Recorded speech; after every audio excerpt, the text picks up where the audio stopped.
This is Haemophilia Gene Therapy, From Dream to Reality, a show co-produced by the Canadian and Irish Haemophilia Societies. Here's your host, David Page. Good morning, afternoon, or evening, wherever you are in the world.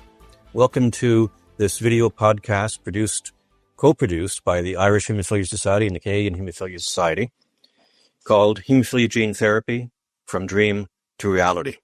I'm your host for today's video and podcast. Over the last several years, gene therapy for Haemophilia B has become a reality. Some received it through clinical trials, others received it after marketing authorizations and reimbursement approvals in their countries. Today, we'll talk to 4 of these people. Our ultimate question to them is, are you happy you made the decision to receive gene therapy? Why or why not? Let me introduce our 4 guests. From Canada, Stephen Brown. From the Netherlands, Daan Breederveld. From the UK, John Curley.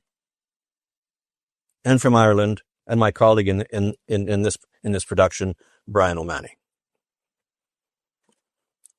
So first, I'd like to ask each of you in turn where you live, what you do for a living, your age, and whether you receive gene therapy in a clinical trial or after marketing authorization. And we'll start with Stephen in Canada. Thanks, David. My name's Stephen Brown. I'm 50 years old, and as David said, I'm in Canada. I'm in Burlington, Ontario. I received gene therapy close to 6 years ago as part of the Pfizer clinical trial. And Dan in the Netherlands. Hi, I'm Daan Breederveld from Amsterdam, close to Amsterdam, living in a small village. Work as a company doctor, occupational health physician, and part-time carpenter.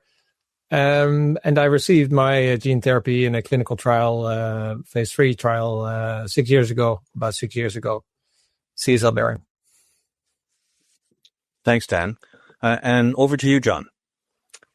Hello, I'm John Curley. I'm a welder in Portsmouth Dockyard. I live on Hayling Island, there's a little island next to Portsmouth. And I'm 55 years old, and I had my gene therapy 6 years ago as well. And it was a clinical trial, John? A clinical trial, yeah. It was yes. Yeah, I guess it would be. The market authorizations have only been in the last year or two. And finally, Brian. Yeah, hi, David. My name is Brian O'Mahony. I'm the Chief Executive of the Irish Haemophilia Society. I'm 67, and I had my gene therapy as part of the Hope B clinical trial 5.5 years ago. I'm going to ask each of you in reverse order this time to explain how you came to the decision to take gene therapy.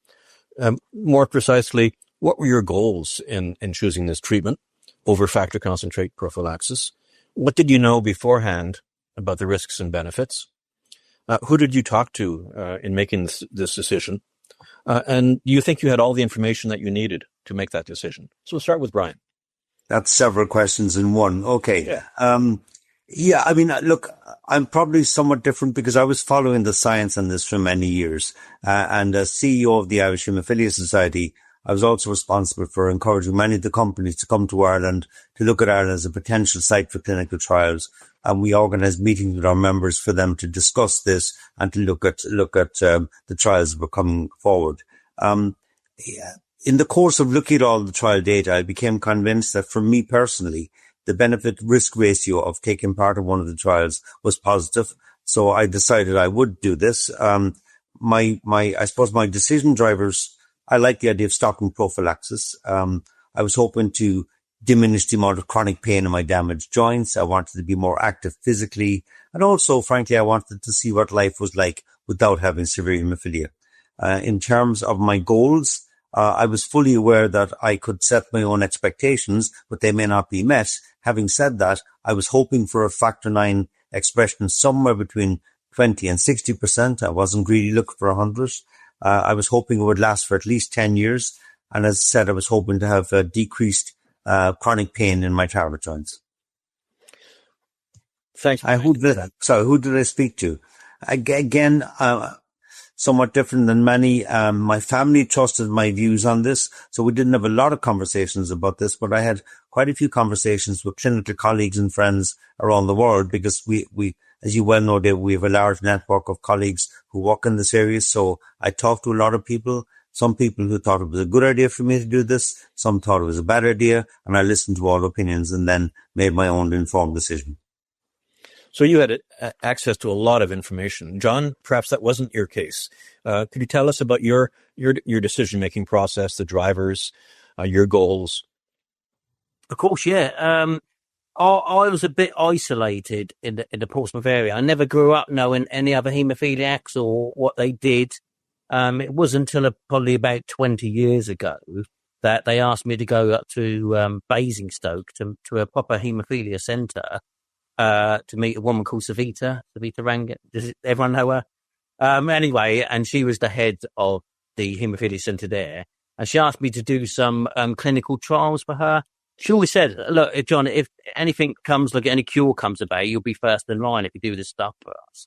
So I did loads of trials anyway. I always had full confidence that I wouldn't be killed or die. So I did loads of trials and I was all fine. And then she just said, oh, there's one called the Hope B actually come up. Would you like to do it? It's a cure. I didn't ask anyone or I didn't query it. I just said, yeah, I'll do it. I was just like, I just didn't want to be a haemophiliac. I didn't, so I just wanted to be like a normal human. So, and it all just went smoothly and it all just went fine. Yeah. I never had any worries at all. I should. I don't know.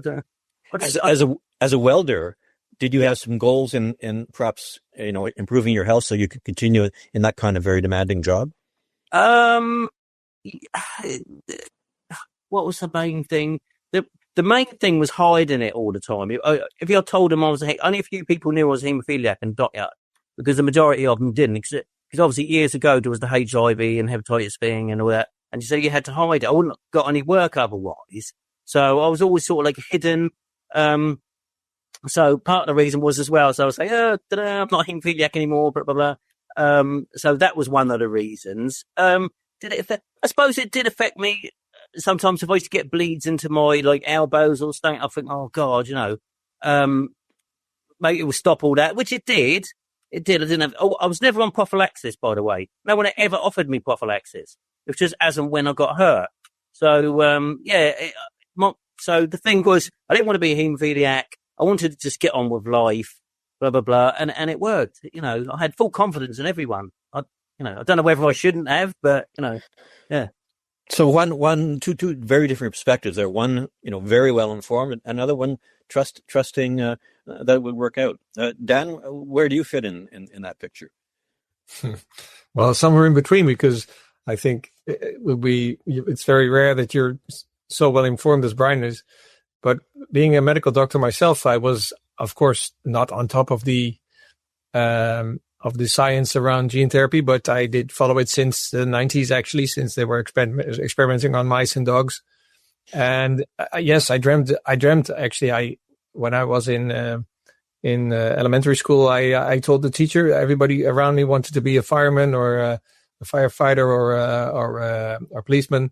And I said, I want to be a professor who will invent a pill against hemophilia. So yes, I was also actually, dreaming of a life without hemophilia. But then again, things went so slow that I didn't think that it would be for me in my life. And then my physician pointed out that there was a phase 1 trial. Then my kids were very small, and the risks and benefits were not in favor of joining the study. And then I know about 2018 that he asked me and said, well, there's now a new study. They've changed things a bit, and it's in favor of the results, we think. We've seen preliminary results, and they're very, very, seem very good. And would you like to join? Because this might be your last chance of having even gene therapy, because maybe it will not be reimbursed in the Netherlands because the population is so small in our country that, I'm very sorry to say that he was right, because it wasn't reimbursed 1 month ago by the Dutch government. So, I just thought this is my last chance. I have to go for it. And then it took me half a year to really decide on going forward. And I knew about the risks. I knew about, I might have to take prednisone, if my liver enzymes went through the roof. But I didn't mind that because I've also had interferon treatment for my hepatitis C, chronic hepatitis C infection. And I thought, well, prednisone can't be any worse than taking interferon for 1 year and a half. So let's do it. And, it took around 4 to 6 months to decide on. And I consulted my physician. He provided me with articles, scientific articles, and I shared the results with my wife, with my children, with my father, who's a physician as well. So, well informed, I can say, but also depending on my physician. Did you have some goals in terms of improving your health or having perhaps better outcomes than on factor IX prophylaxis? Yeah, I actually didn't really think in percentages, but I knew that the preliminary results were about, tens of percentages that you could rise. And I thought, well, if it would be 10%, it would be enough clinically. I had less than 1, so I was a severe hemophiliac, and I would be very grateful to have around 10, 20%. And I'm well above that now. So, I haven't taken any prophylaxis since 2019. Yeah. And Stephen Brown in Canada, what was your whole process leading up to gene therapy? Yeah, similar to Dan, I was approached about joining a trial much earlier. I think it was one of the phase 2 trials, and same reasoning. I had a new son, and at that point in time, it was just not the right time for me, given that the science was still a little new and the risk with my new son. When I was approached again to do it, it was one where I didn't have to make a decision right away as part of the trial because there was a lead into the trial. So it was gave me an opportunity to really start getting involved in it. I'm really close with the doctors at my hemophilia clinic. I also, Dan mentioned as well, one of the reasons why I wanted to do it is as my day job is as a health economist, getting market access and reimbursement. And I had literally said that to my hematologist. I'm like, this might be my only chance to actually receive this because I do not know what the market authorization will be. Canada did authorize it from my understanding. It's not reimbursed yet though. It's not reimbursed yet, but it is, it's gone through. But yeah. And I really just talked it over with my wife. I am a little bit more knowledgeable. I also have a PhD in molecular biology, and going through all of that, I had always said that hemophilia B specifically, was like the poster child for gene therapy. Small molecule, you just need to get it exposed in the blood, and it can have a great impact.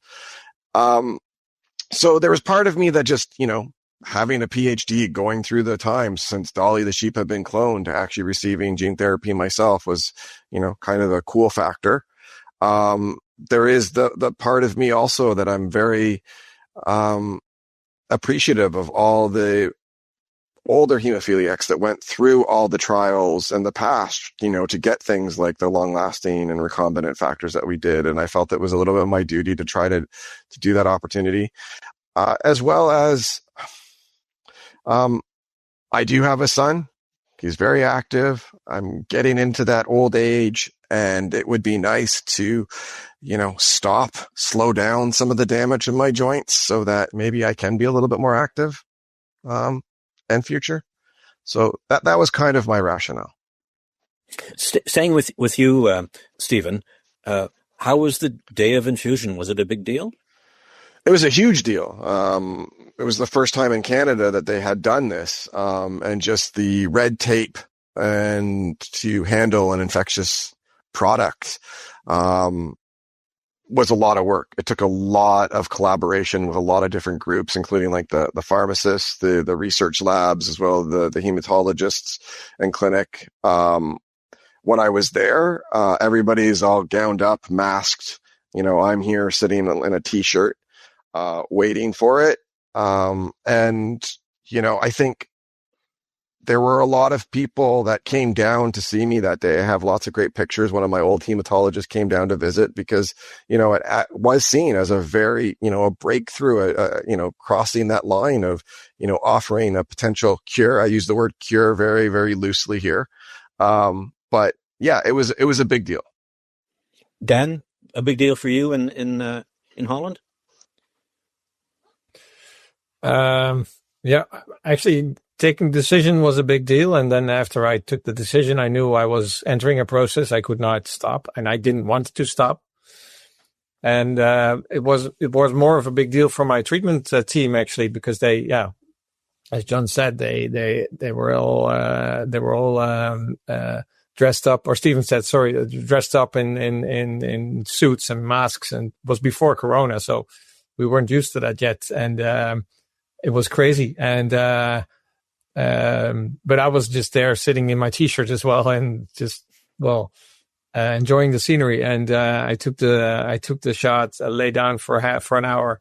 And then they told me, you can go for a walk in the hospital. You can have some lunch and, just return in half an hour, 45 minutes. And then we'll see how you're doing. So yeah, it was relaxing. It was the most, I sometimes say it was the most uneventful day of my life, but life-changing. So yeah.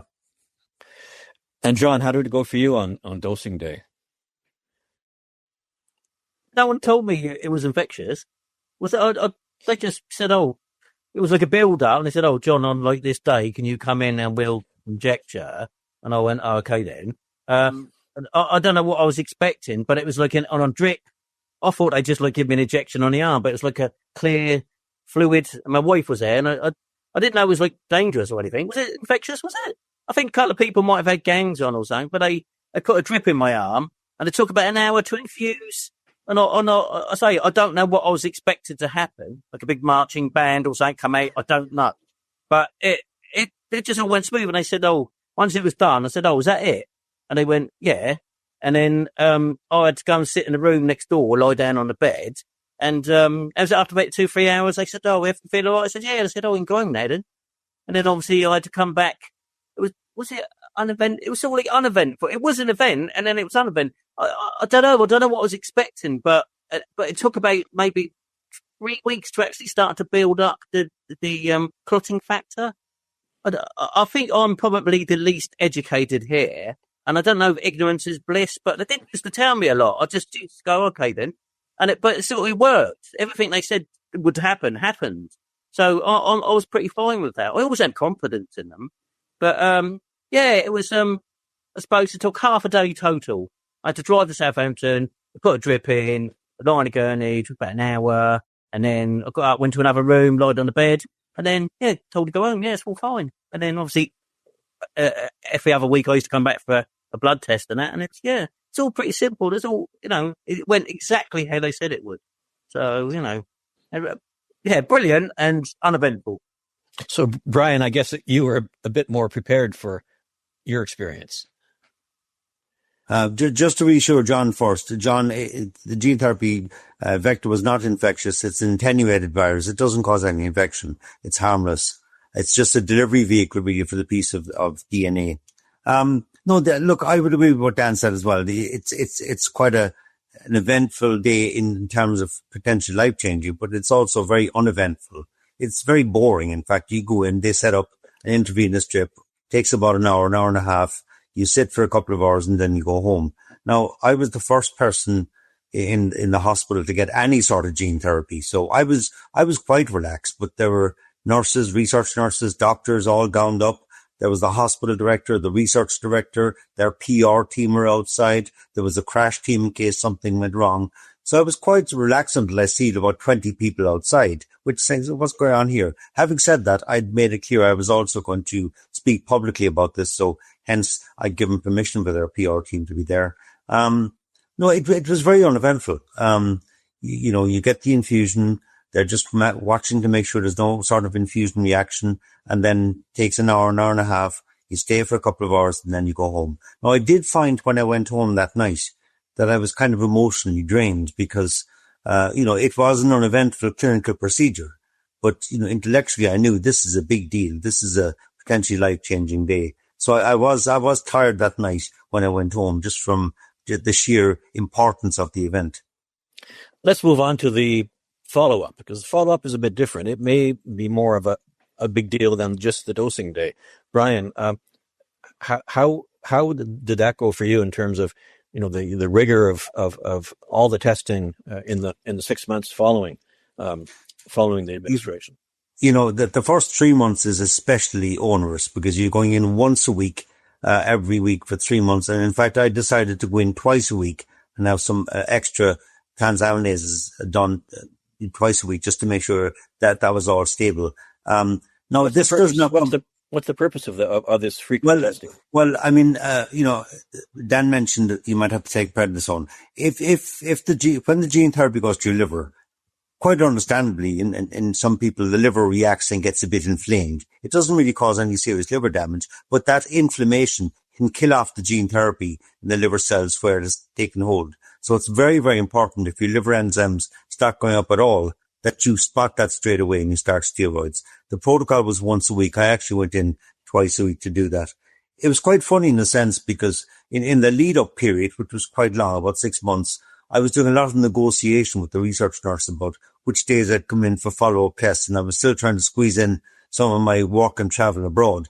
And then, of course, all that went away because, the week after my gene therapy, COVID happened. So there was no travel for 2 years. So in one sense, COVID made it easier for me to do the follow-up because, you couldn't go anywhere. On the other hand, it made it more difficult because at a time when everybody is avoiding hospitals, you're constantly going into hospitals. I have to say they managed it extremely well by bringing me into a non-clinical area. But certainly with a clinical trial, the follow-up is more intense than with a licensed gene therapy. But even with a licensed gene therapy, there's quite a lot of follow-up. So that's something that has to be factored into your life. You have to think, okay, if I'm going to do gene therapy, hopefully in the longer run, it will free a lot of my time from dealing with the centres. But in the first year, it certainly does not do that. You'll probably never be in the centre as often as you are in the first year after gene therapy because there are a lot of visits. First 3 months is every week, then every month, then every 6 months after the first year. So it gets much easier after the first year. But the first year, you certainly have to plan that, and you have to plan, how that's going to be done, where the blood's going to be taken, and so on and so forth. So that's really, really important to factor that into your work, college life at the start. John, you're a welder. You live on an island. Was the follow-up easy for you, or was it really a challenge? Yeah. Funny enough, I was working for a private company. I work for the government now, but I was working for a private company, and it was a way about it. I said, look, I'm doing some experimental stuff.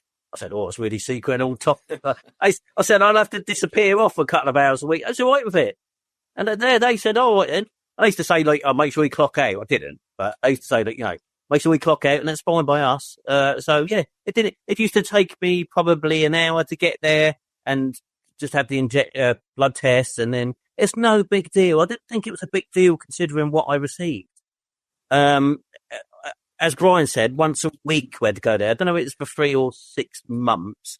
Once a week for blood and urine samples and things like that. But I never ever thought it was a big deal. And they used to, do you know what I did used to like? They used to text me, John, your blood level, your clotting factor's gone up to 20%. Then it was 25%. Then it was 30%. And I used to get all excited about it. That's, And when it started to get up around about 45, 50%, I started to get a bit concerned. And I was going, no, it's all right. You'll be all right. Don't worry. We've got things in place. Because I thought, bloody hell, I might, have a heart attack or something like that. But no, it all worked out fine. I think it stopped at around about 55%. And it has been that, but we're fluctuating actually between 50 and 55% for the last 4 years, maybe. And yeah, it was all really fine. It all just went really smooth. Exactly what they said would happen, happened. And I go back now once every 6 months. I don't have to, but for them, I decided, they asked me, would I? And I said, yes. So once every 6 months, I go for pregnant women. They scan their tummies with something. Fibroscan? Ultrasound scan. I have an ultrasound scan every 6 months and a blood test. And that's it. It's no big deal. It's no hardship on me. And no, it's fine. I think it's a small price to pay for what you get. And Dan, how was your experience post administration? I fully agree with John here. It's a very small sacrifice. also considering, well, what if the gene therapy would not succeed? Then I would, at least contribute to, with all the blood samples, to more knowledge about the gene therapy and what would make it more successful. And it was also exciting for me to see my levels go up. But actually, even before I had my first blood tests done or communicated with me, I didn't know my levels actually. I think it was about 8 or 9 days after my gene therapy. I fell down on a concrete floor. I tried some, nasty toy of the kids, which was spinning on an electromotor. I shouldn't have done it, but I tried it. I tried to ride it, and then I fell down on my left hip. And everybody around me just scared as hell, because normally this would mean I would ride off to the hospital and need to treat myself with product and things like that. And I said, well, this is nice. Let's see what happens. And I didn't treat myself, and I even didn't have a hematoma, bleed, nothing. So I knew it was successful, and that was really the proof of the pudding. So that it was great, and my levels went up till 22%, and then after a year and a half, they went up further until the 42 I'm at now. So I'm very, very happy with that. Yeah. Stephen, was your experience somewhat similar? I will be the odd man out. My experience was a little bit not quite as positive. So again, part of the clinical trial, much more involved. So was going back to the hospital, I think 24 hours, 48 hours, I think 72 hours. That slowly tapered. Blood work was twice a week. When I stopped going to the hospital frequently, they had a mobile phlebotomist come to my house to do the blood work twice a week. That was not the greatest experience. The first few times took 3 hours because they were trying to process samples in my house, and I was like, this can't continue because I have to go to work. Also, I did have a liver response, so I did get put on prednisone, which changed things quite dramatically. I knew about the risks of the prednisone. I don't think I fully appreciated what the dose of prednisone would do more from like my mental health perspective. Massive insomnia. And I just didn't really feel like myself. So I appreciate all those people that have been through prednisone. I mean, it's very, very hard. Layered on top of that was COVID. So there was a big concern about me being on prednisone in the beginning with COVID. So they tapered me quite quickly, probably quicker than what the protocol, and I had to redose back up, not to the full amount afterwards. How long were you on prednisone? So I started prednisone, I think probably around February, and I think I finally got off of it sometime in the summer, like July, August. So about 6 months total by the time, because I got tapered and then backed up because my liver. How did your wife find that? She loved it because part of my prednisone manic phases, I kind of nested and I organized and cleaned, because I don't know what that's about, but that was a thing when you can't sleep at 2 a.m. Just this urge to clean your cupboards and organize everything into this neatness. So it was a little bit more involved. And then the mobile phlebotomist, it turned out, didn't really matter, because once COVID hit, the mobile phlebotomist actually ended up with a centrifuge on my dining room table and would process samples for 4 hours until delivery on the opposite side of my monitor as I worked, because all the places for them to do that externally were now shut down. So it was a very different, a little bit of different experience. I do agree, though. It's very cool to see your levels go up. Mine dropped again a little bit with. Yeah, let's get to that. So how did, and that's my sort of the big question, how did things turn out in the end? Not only in terms of levels, but also in terms of how your joints feel and how much you're bleeding. Yeah. So my levels kind of hit. It started to fluctuate around 25%. They have dropped now down to about 15% since then. So I am definitely in the category of a mild hemophiliac. I have had bleeds.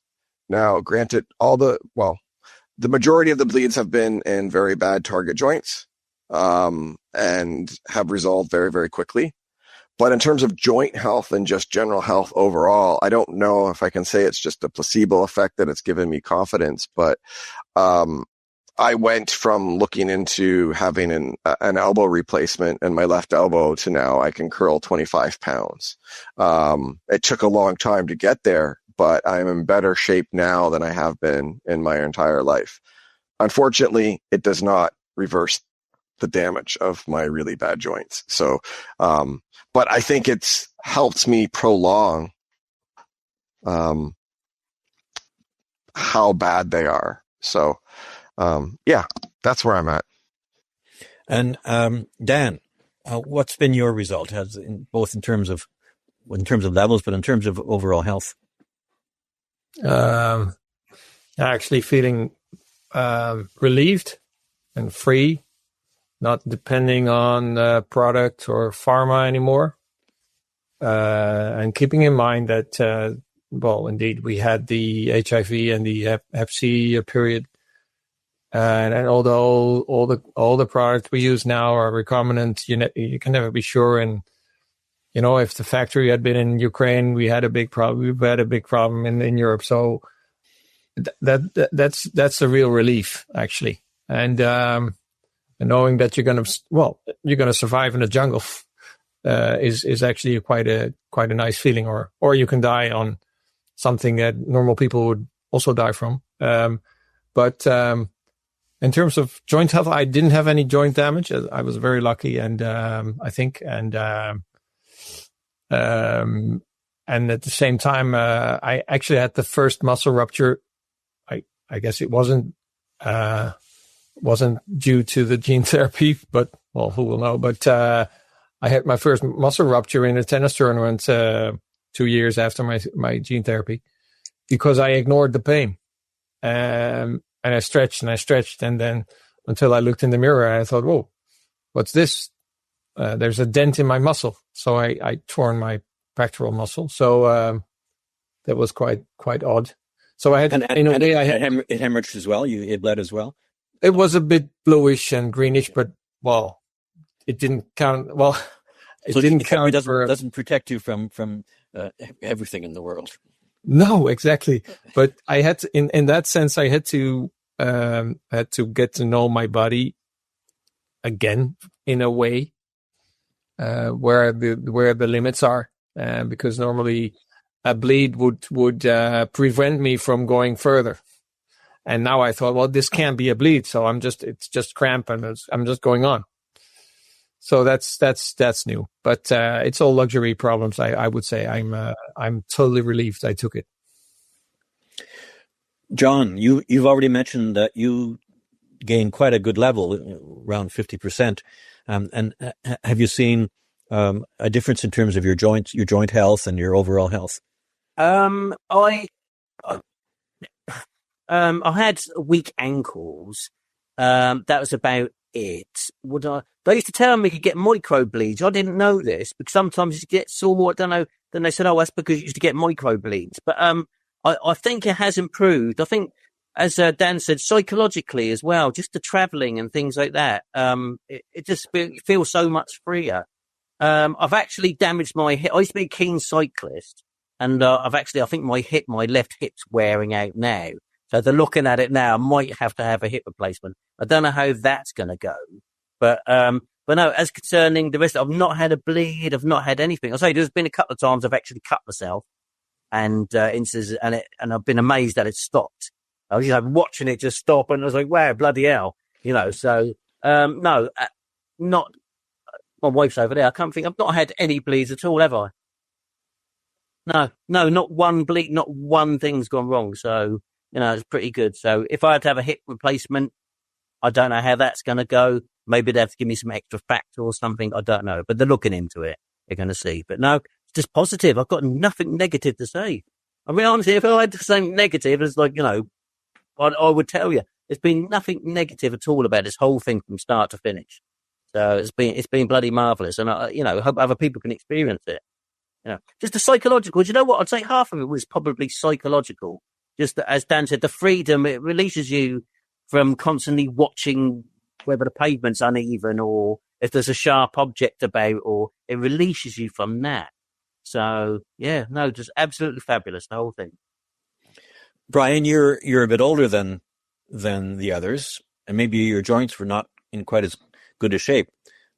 How have you seen things after gene therapy, and tell us what your levels you achieved? Well, I mean, before gene therapy, I had a knee replacement, an ankle fusion, elbow surgery. So, quite a lot of existing joint damage, which of course does not reverse. Now my factor levels have been very good, between 50 and 65%. And right from the start, it's been very good. So certainly my joints feel a little better. I put that down to, in the first 2 years, gene therapy, time since knee replacement, and also not traveling and getting into a better exercise routine because I wasn't traveling because of COVID.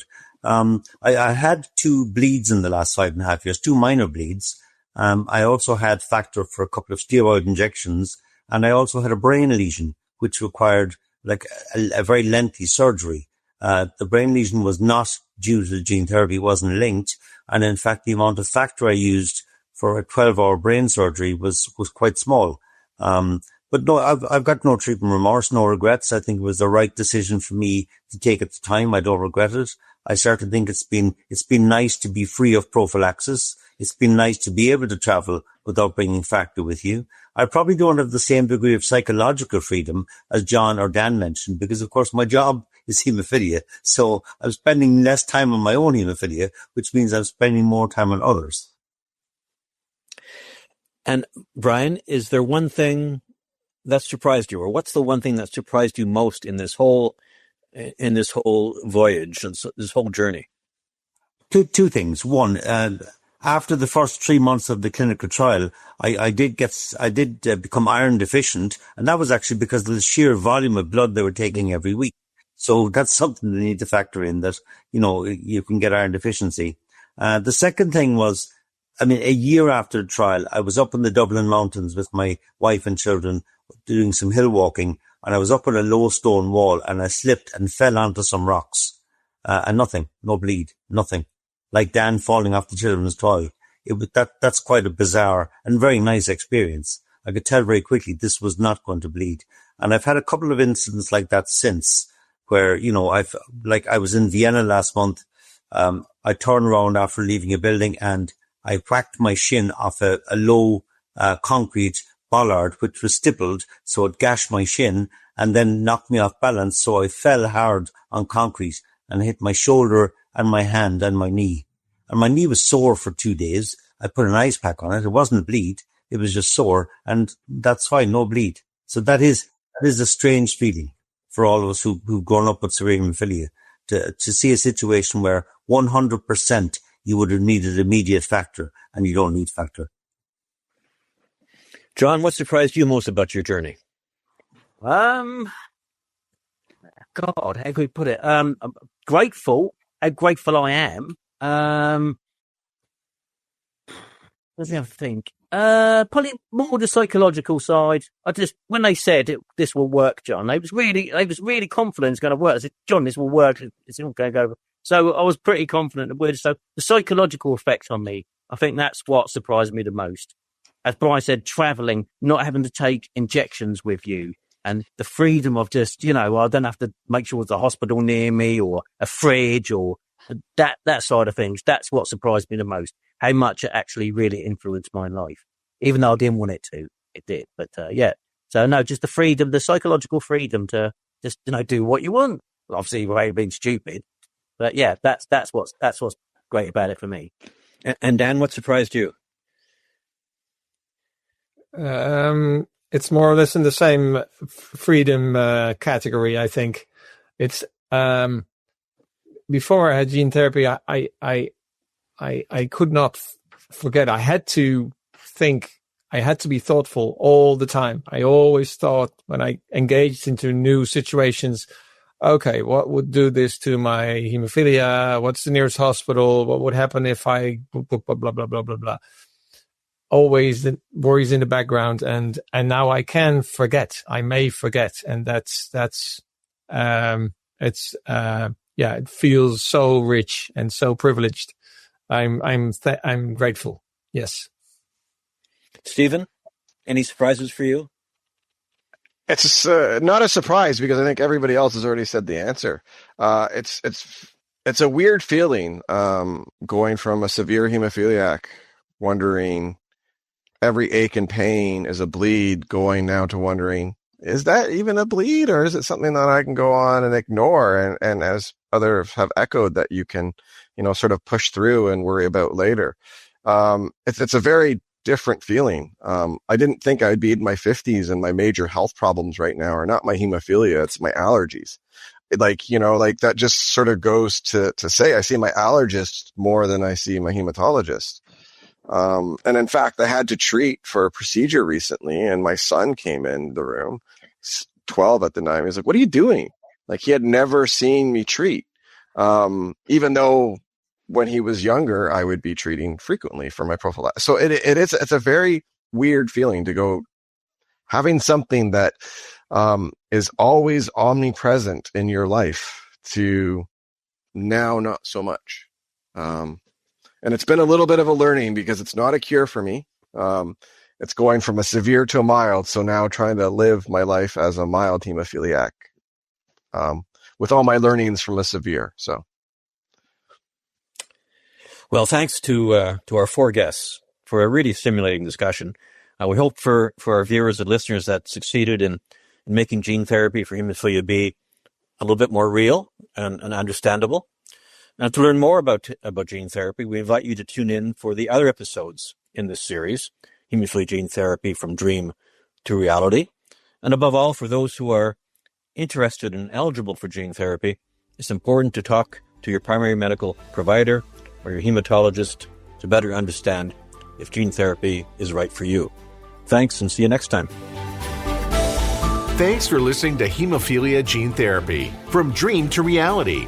This series was funded by CSL Behring via an Education and Disease Awareness Grant. CSL Behring has not influenced nor contributed to the content development or dissemination. Another Sound Off Media Company podcast.